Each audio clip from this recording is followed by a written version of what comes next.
Rice. Rice is a very important food around the world, and I love it. Rice is one thing I seem to be able to eat lots of.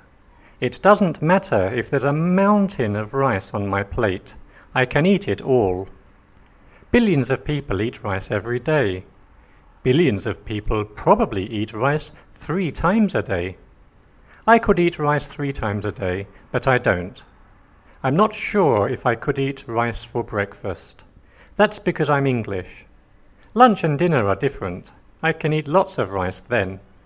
The good thing about rice is that if you go to an Indian, Chinese, Japanese, Thai or Mexican restaurant, there's rice on the menu, and it all tastes so different.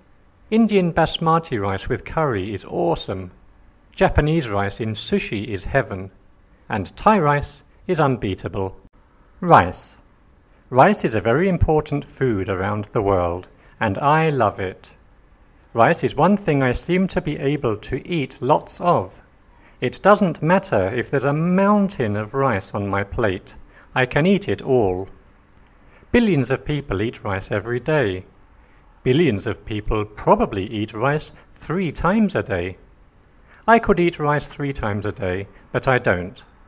I'm not sure if I could eat rice for breakfast. That's because I'm English. Lunch and dinner are different. I can eat lots of rice then. The good thing about rice is that if you go to an Indian, Chinese, Japanese, Thai or Mexican restaurant, there's rice on the menu, and it all tastes so different. Indian basmati rice with curry is awesome. Japanese rice in sushi is heaven, and Thai rice is unbeatable.